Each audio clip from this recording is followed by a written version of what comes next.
Hey everyone, and thanks for jumping back into the Cryptoverse.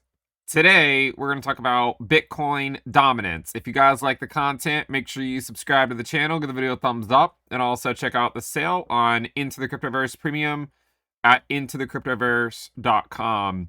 You may have noticed recently that Bitcoin on its USD pair has been dropping a little bit. This is pretty much in line with what we've seen happen in a lot of prior post-halving years, and also even in 2020, where Bitcoin kind of stalls out a little bit in August and ends up dropping back to the bull market support band, likely in September. But one of the things you may have noticed is that despite the drop by Bitcoin, about a 10% drop so far, 9-10%, we haven't really seen altcoins drop against Bitcoin. Now, of course, they've dropped against the US dollar because Bitcoin has dropped. But if you go look at like the daily time frame for all Bitcoin pairs, what you'll notice is that they're still slowly climbing, right? Like they go up for a few days and then get a correction. And they're sort of in this this process here. And what I think might happen, and we've gone over this a few times before, what I think might happen here is the rotation back to Bitcoin will happen, but likely not in a more durable sense until we reach the month of September. Okay.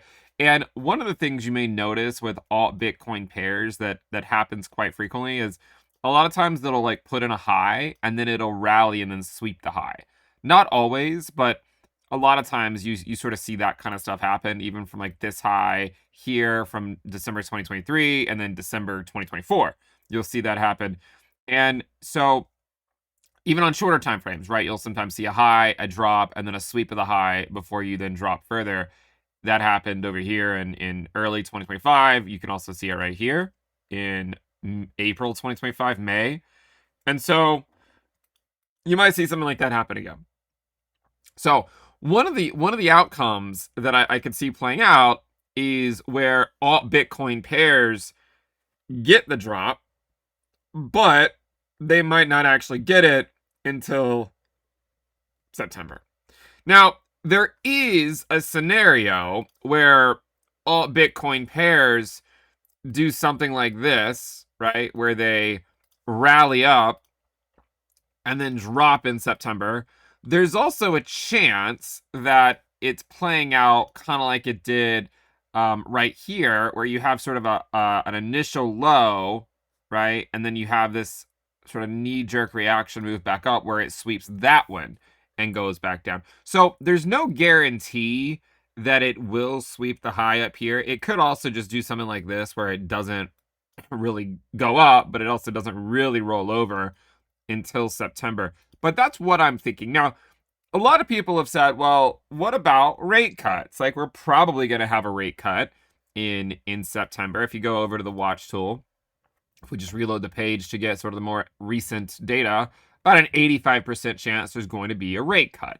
Now, if there's an 85% chance there's going to be a rate cut, why would altcoins not go up on their Bitcoin pairs? Well, when there was a rate cut in September of 2024, what you'll notice, in that time frame is that alt Bitcoin pairs were doing okay, right? They were doing okay, but then by October, November, they more obviously started to roll over. And so the reason why I don't think the rate cuts have had the effects on alt Bitcoin pairs that people thought they were going to, and I've said this before, I think that the Fed funds rate is still greater than R star. Now, R star is the neutral rate. And the neutral rate is this abstract interest rate. If the Fed funds rate is above, then the economy is slowing down. And if the Fed funds rate is below, then the economy is expanding. So you could argue that the reason why alt Bitcoin pairs still collapsed near the after rate cuts in 2024 was because the Fed funds rate was still higher than the neutral rate, right? So, I mean, yeah, it's great that they got 25 basis points, 50 basis points, whatever. But, in all, there was 100 basis points of rate cuts. But you could argue that, it still isn't below the neutral rate. Now, the neutral rate is an abstract number or a concept, right? We don't actually know what the neutral rate is, but the prevailing opinion, one of the prevailing opinions for the neutral rate, is that it's just equivalent, roughly, to the 2-year yield, right? Now, the 2-year yield right now is at 3.75%, but interest rates are at 4.5%. So even if we get a rate cut in September to say 4.25%, you're still looking at around a 50 basis point delta between the Fed funds rate and the theoretical neutral rate. So the reason why I think you'll see alt Bitcoin pairs drop in September and October is because while the rate cuts will happen, they still won't get us to the point where we can say the Fed funds rate at that point is lower than the neutral rate, right? So I think right now the Fed funds rate is higher than the neutral rate, and until the Fed funds rate drops below the 2-year yield, you could argue that we remain in restrictive territory. So I think that is one of the things that needs to be considered. That doesn't mean that on any given day you can't see all Bitcoin pairs go up in September, and maybe on the day they cut rates, perhaps they do. But the reality is that until the Fed funds rate gets a lot lower, you're still likely going to eventually see those altcoins roll over against Bitcoin. And one of the things that we've also mentioned quite a bit with Bitcoin dominance is that, it's likely going to start surging again in September and October. That doesn't mean it can't go lower just yet, right? Like there are some sort of divergences forming. If you look at say like these weekly candles and you just simply connect the dots on them, you can see that, we're kind of getting near that support level. It doesn't mean you can't wick below it, but we're getting near it. If you look at say like the RSI on the daily, what you'll notice is that, Bitcoin dominance here on the daily looks to be gaining strength in terms of the RSI, despite Bitcoin dominance having gone lower, right? So there's this divergence forming. You're seeing dominance, the underlying, the underlying part of it looks like it's starting to get a little bit stronger and is likely going to start moving up again in September, October. But it hasn't happened yet, but you can kind of see that strength is starting to shift, right? So I would say the timing for dominance to go lower would be for whatever, the remainder of August. That doesn't mean that it has to go lower for the remainder of August, but I would say the reason I don't think you're seeing it really move up yet is because I don't think the next rotation back to Bitcoin away from altcoins will happen until September. Okay. And again, if you go look at alt Bitcoin pairs in general, we've seen that happen many, many times where, you'll see a rally this is June of 2022, June of 2023, June of 2024, and now June of 2025. You'll have these rallies, but then a lot of times, and every single time so far, we eventually see it roll over as we get, a little bit later into the year, early next year. So I could totally see, a scenario where all Bitcoin pairs still try to stay elevated, for some of the remainder of the month, and then likely drop in September, October. I don't know for sure if they're going to sweep this high on this rally or not. It could be a high that is swept in like November or December. But what I would say is if you do see all Bitcoin pairs sweep this high, then that would likely be the turnaround point, if not before, right? If not before. So I do think it makes sense to be mentally prepared for a rotation back into Bitcoin in September. Okay. That is my base case for now. And again, the reasoning, yes, we're likely to have interest rates that are going to be cut soon, but because the Fed funds rate is likely still above the neutral rate, I don't think it's going to have a lasting impact until we get the Fed funds rate below the neutral rate. We probably need about 75 basis points in order to get there, which is likely not going to happen immediately. Now, remember, the 2-year yield is moving, it's dynamic, so that can obviously change. But until the Fed funds rate gets to that level, I think this is sort of the most likely outcome. So what I would expect to see over the next couple of weeks. I'm open-minded to dominance, like not yet getting a ton of strength, but I think by September, October, it'll start to develop some strength. You'll likely see it running back up as people rotate away from altcoins and back into Bitcoin. We know that seasonality for dominance tends to reverse course in September, right? So if you look at a lot of prior Septembers, you'll notice exactly what I'm talking about, right? Like this is September of 2021, right? It went down into it and then it popped up in October, right? So I think you'll likely see that happen where it reverses in the month of September. If you go look at 2019, dominance was going up into September and then it reversed, right? If you look at 2020, dominance was going down into September and then it reversed.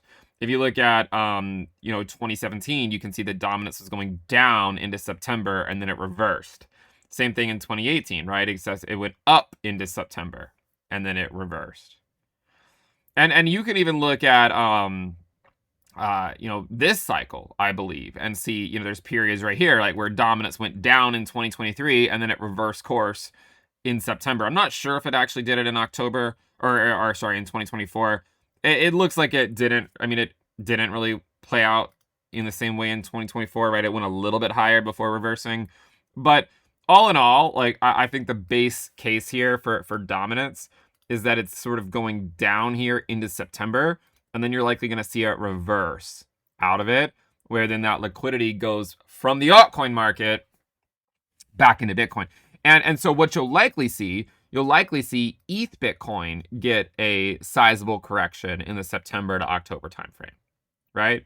That at least would be my base case. I mean, like the ETH Bitcoin valuation, while I think it still likely has room to rally, I think we are going to be coming up on a period where it will show some weakness again, kind of like it did back over here in May and June. I think we'll see that same type of thing in September and October. So I would say be mentally prepared for weakness by ETH against Bitcoin in September and October. Same thing for altcoins. I think you'll see that rotation back to Bitcoin. And then there's a good chance that then Bitcoin will find its 20-week moving average in September. Would be my base case, right? And again, I mean, it always could happen in August, right? Like, I'm not saying it's impossible for it to happen in August, but I could see a scenario where like Bitcoin just sweeps this low here, and then comes back up for a little bit, and then comes down into that bull market support band, and that could be kind of around the time that the Bitcoin dominance really starts to reverse course. So, Bitcoin dominance has had one hell of a rally this cycle. And I think it's important to remember that seasonality for dominance, when it's going down in July and August, I think it makes sense to assume that it'll likely reverse in the month of September. And so, I've talked about it a few times over the last few weeks, and I probably won't make another video on dominance until closer to September. But just remember, dominance has dropped a lot in a relatively short period of time, right? It was literally like 66% not even 2 months ago. And altcoins are trying, right? Like they certainly have given it a good bid. And I mean, obviously Ethereum has done incredibly well. But I think you're going to see a bounce here by dominance as we get into the month of September. Doesn't mean it has to go to new high, right? It does not. But I wouldn't fade that idea either, right? The reason why it doesn't have to is because ETH Bitcoin will likely put in a higher low. It depends on where that higher low is as to, if Bitcoin dominance puts in a higher high or not again. So watch this chart. Watch for it to potentially sort of reverse down here in September and come back up this way. And then from that point, it'll make more sense to try to talk about whether it's a lower high, whether it's a higher high. A lot of that will depend on the strength of ETH against Bitcoin. And I mean, at the time, it'll likely look like ETH is weak against Bitcoin when that happens. But just keep in mind how far it has come. I've also seen, and I'll just go ahead and say this now, because what's the video about Bitcoin dominance of not pissing someone off? There's a lot of people in sort of the Ethereum community I've seen recently start calling for the flippening again. I would very caution people against that idea. The reality that I think everyone needs to accept at this point is that while ETH Bitcoin has been putting in higher lows from one cycle to another, it's also been putting in lower highs. Okay, so I think it makes sense to move the conversation away from the flippening stuff, right? I mean, like it's crazy to me that all it takes is like a few month rally for Ethereum for everyone to start calling for the flippening again. Really good chance Ethereum is likely not ever going to flip Bitcoin. Okay, and I will confidently say that Ethereum is not going to flip Bitcoin. And if I'm wrong, I'm wrong. But in my mind, it makes no sense to assume that. And so if you find yourself falling into that trap, thinking that that's going to play out, just remember that like every time people call for that, it ends up not even happening. And you know, the reality is that Ethereum hasn't even gone remotely close to where it was in June of 2017 in terms of its high against Bitcoin, right? So while it has made sense to be bullish on ETH Bitcoin the last few months, and while I think there's likely going to be a pullback in September and October, and maybe then another rally by Ethereum against Bitcoin after that, I do think it remains useful to be, try to keep a level head about this and be like, look, guys, just because we're in a phase where Ethereum might outperform Bitcoin off and on, it does not mean it's going to flip it, right? Like, in fact, the likelihood is very low. There's also a really high chance ETH puts in a lower high compared to last cycle, right? So, like, to me, it really makes no sense to call for the flippening, especially when you're looking at lower highs from one cycle to another, right? 2017, you had ETH Bitcoin all the way up at 0.15, and then in 2018 it was 0.12, and then in 2021 it was 0.088, and then in 2022 0.085. And so like nothing about this chart would make me think that Ethereum is on its path to flip anything, right? In terms of, or flip Bitcoin. What it makes me think is that you're likely going to just be looking at another lower high. And potentially, I mean, obviously you've also had a series of higher lows, but that's why when we get into sort of these dominance talks, a lot of people don't like it because they want to see their altcoin, flip Bitcoin or do something. But reality is Bitcoin is number one for a reason. It will stay number one, and Bitcoin dominance will likely bounce in the September to October timeframe, right? That is what I think is the most likely outcome. A bounce by dominance in September, October timeframe. Until then, all Bitcoin pairs might hold on a little bit longer, but it's not going to be that much longer, right? In my view, I don't think they're going to hold on for too much longer. I've said late August a lot. It's now August 19th. So we're getting close. It doesn't mean they can't have a little bit more in them. Again, altcoins on their Bitcoin pairs. But I would not go into September, October thinking that they're going to rally. I think the most likely outcome is they drop again into late October, early November would be kind of what I would think is the most likely outcome. The other thing to remember with Bitcoin dominance is, if you go look at Bitcoin dominance without stablecoins, right? It's always important to look at it without stablecoins as well. And, this has been a pretty big drop, but it also, when you look at it in the grand scheme of things, like it's really not that bad of a drop for Bitcoin dominance. In fact, it had a very similar drop last year after it hit its fib level, right? I mean, this was last year after it hit 60% or whatever, it had about an 11% drop, and dominance this year has had about almost an 11% drop. And remember, dominance has found resistance every single time it hits a new fib level. So this is the hard part. And I think if you've been on the dominance journey for, this amount of time, like for the last few years, you kind of know what I'm talking about, right? Like we've talked a lot about how dominance will find resistance at these levels, but it could easily continue to go higher or stay strong. And then every time we hit one of these levels and it drops, people like freak out and are like, oh no, dominance is doing something different. But then you just give it enough time and it continues to go back up. This here is slightly different, right? Like it's slightly different. Like if you look at the initial drop and then 2-week rally, right? You have the initial drop and then 2-week rally, but then the next 2-week drop led to a higher low. This one led to a lower low, right? So some things are subtly starting to change, but I still think you're going to have this sort of like mean reversion rally at the very least, where it comes back up and then it definitively puts in either a lower high or a slightly higher high. Okay, so in the short term, just be prepared. Bitcoin dominance likely will not go anywhere until September, but once September, October gets here, I would expect dominance to go up a lot, and I think it makes sense to be mentally prepared for that. If you guys like the content, make sure you subscribe to the channel, give the video a thumbs up, and again, check out the sale on Into the Cryptoverse Premium at intothecryptoverse.com. I'll see you guys next time. Bye.